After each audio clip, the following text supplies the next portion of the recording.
nosotros igual vamos a acercarnos a todas las personas que tengan presentaciones para pedirles que le den en un USB las presentaciones de Marco para poder cargarlas en el computador. Entonces vamos a iniciar, Marco. Yo voy a indicar siempre para que Vicky me pueda acompañar el tiempo que tienes disponible, en este caso son 15 minutos, y te dejo con tu presentación para que la puedas introducir. Gracias, Connie. Bueno, entonces, por encargo de las agencias, vamos a arrancar con la primera presentación que intenta hacer un esfuerzo por conceptualizar, si ustedes quieren, cómo podríamos ver un proceso de desarrollo de planes de acción o estrategias nacionales red.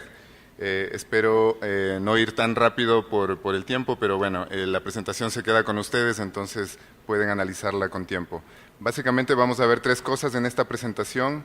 Muy rápidamente, cuáles son las referencias que existen a planes de acción o estrategias red en la Convención Marco de las Naciones Unidas sobre Cambio Climático. Luego gastaremos un poco más de tiempo en mirar el proceso, cómo podemos ver este proceso de desarrollo de estrategias nacionales o planes de acción red. Y finalmente, muy rápidamente, algunos elementos básicos que sugerimos que podrían ser parte de lo que podría ser una estrategia nacional o plan de acción red. Con el primer punto, entonces, simplemente para recordar a todos que como programa ONU Red, nosotros usamos siempre como referencia la Convención Marco de las Naciones Unidas sobre Cambio Climático. Esa es la guía que seguimos para el apoyo que brindamos a los países. Y en este contexto fue útil pensar en recordar cuál fue la primera mención formal que se hace al mecanismo red en la Convención, y eso nos lleva al año 2007, cuando en Bali formalmente se hace una decisión sobre red como una acción de mitigación nacional que involucra a los países en desarrollo y que llama a mirar enfoques de política e incentivos positivos para las cuestiones relativas a la reducción de las emisiones debidas a la deforestación, y el resto del texto que ustedes ya conocen de esa convención. Simplemente es un recordatorio entonces de dónde partimos sobre este tema. Como algunos de ustedes saben, al estar dentro de los procesos de negociación de la Convención, eso dio lugar también a la apertura de algunos planes de trabajo en ciertos órganos de la Convención, algunos cerca de cerrarse, unos posiblemente por cerrarse en esta siguiente conferencia de las partes, otros quizá más adelante. Entonces hay todo un entorno dentro de la Convención en donde se discuten estos temas.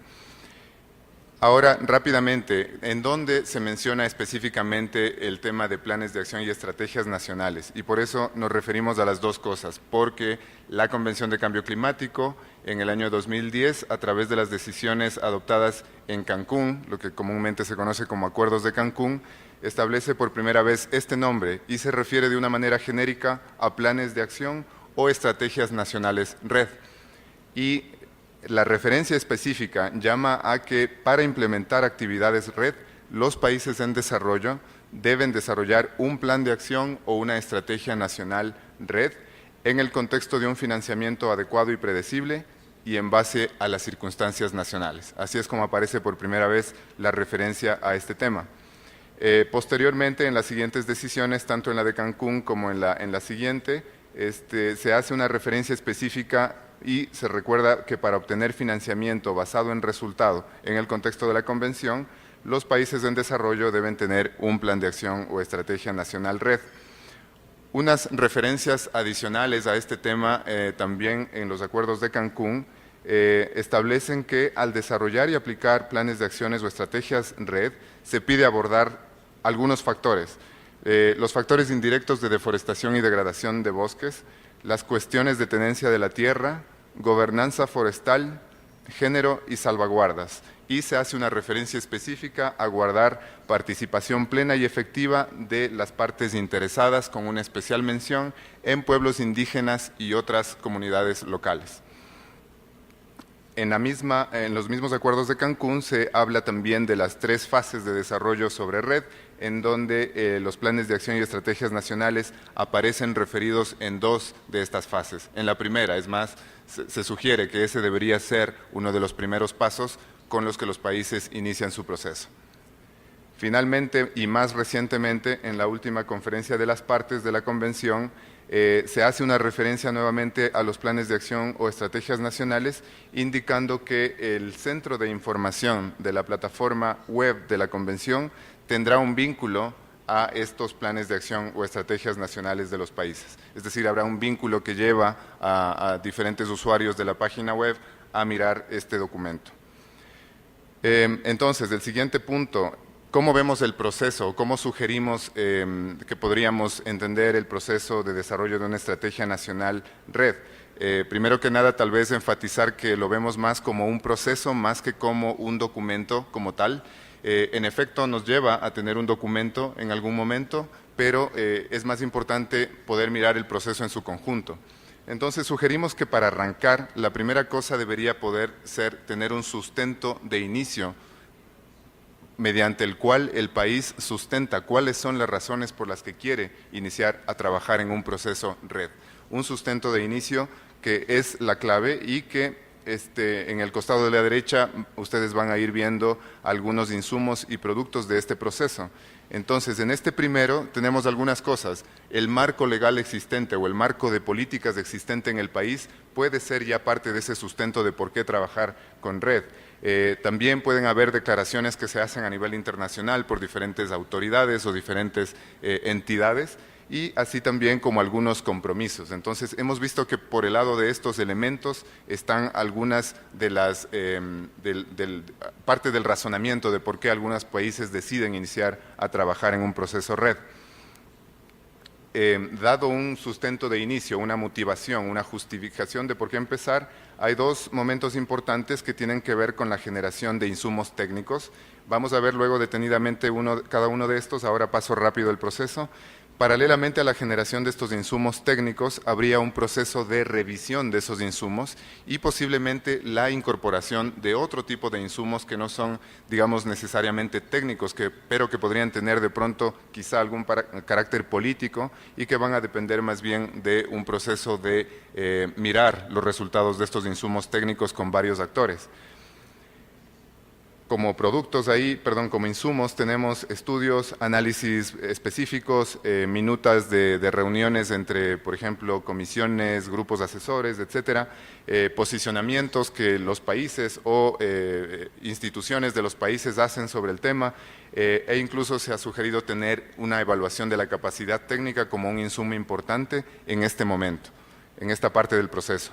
Luego viene un punto que probablemente es el más importante y es el proceso de ensamblaje y procesamiento de toda esta información, con un gráfico ahí en el medio que sugiere que este es un proceso iterativo que tiene que repetirse, que tiene que tener feedback y retroalimentación de varios actores y en distintos momentos, y el resultado de este proceso, que no es simple, podría dar lugar a una primera priorización y definición de cuáles pueden ser los elementos que contiene la estrategia. O sea, se empieza a indagar en este momento cuáles podrían ser algunas de las prioridades, algunas medidas y acciones que se pueden implementar en los países. A continuación vendría justamente el momento de empezar a trabajar en lo que sería el primer documento. Esto es el desarrollo y estructuración de lo que sería ese documento como tal, y hablamos de varios borradores. De lo que hemos visto en muchos países, hay varias versiones de este documento, se va actualizando constantemente bueno, me acaban de indicar que estoy muy mal con el tiempo. Luego hay un proceso de validación política, muy importante también como una etapa fundamental acá, y que daría paso probablemente a la adopción o actualización de probablemente uno o varios instrumentos de política que podrían ser parte de lo que es esta estrategia. Dos elementos adicionales importantes aquí. Primero, recordar que este es un proceso iterativo nuevamente, que puede ir en cualquiera de estas fases de vuelta a una anterior, e incluso al final, al tener un documento inicial, es posible que sea necesario regresar tan antes en el proceso como a la misma revisión o generación de insumos técnicos, o quizá a otros momentos, a la validación política o a la fase de desarrollo y estructuración. Entonces, ese es un elemento importante acá. Entonces, se entendería que este documento tiene actualización constante. Y un segundo aspecto importante es notar que hay varios momentos críticos en este proceso que se deben tomar en cuenta. En el color gris, seguramente más adelante cuando puedan ver esto en sus pantallas de su propia computadora, los círculos grises acá sugieren cuáles son los momentos importantes en los que es preponderante la participación, los espacios de participación de diferentes actores y sectores en este proceso. El círculo rojo intenta demostrar cuáles son algunos de los momentos clave en donde el sustento político o el sustento en políticas y seguramente en la legislación es importante. Y finalmente los círculos verdes indican cuáles de estos procesos son relevantes para la coordinación interinstitucional. Las siguientes diapositivas, lamentablemente no nos vamos a poder detener mucho, pero básicamente es un poco la explicación de cuál es cada uno de estos elementos. Entonces, quizá a donde yo voy a ir ahora es simplemente a mencionar algunas de las consideraciones que tenemos que tener en cuenta acá. Entonces, en el sustento de inicio, ¿por qué es importante? Es importante porque tenemos que recordar que gran parte de ese sustento de inicio ya puede estar establecido, como dijimos antes, en el marco legal y de políticas de los países. Muchos de los países ya cuentan con legislación que les ayuda a sustentar por dónde empezar este trabajo. También sugerimos importante analizar cuál puede ser el peso relativo en este momento que tienen las políticas sobre bosques y cambio climático respecto de otras políticas de desarrollo del país. Y finalmente, recomendamos también buscar el respaldo en este contexto de políticas en otros asuntos importantes que al final van a ser clave en determinado momento del proceso de desarrollo de red, aunque no sean el objetivo final, pero que pueden ser importantes, por ejemplo, en las políticas de acceso a información, participación, etcétera. En cuanto a la generación de insumos técnicos, quizá las consideraciones a tomar en cuenta acá es que las necesidades de información,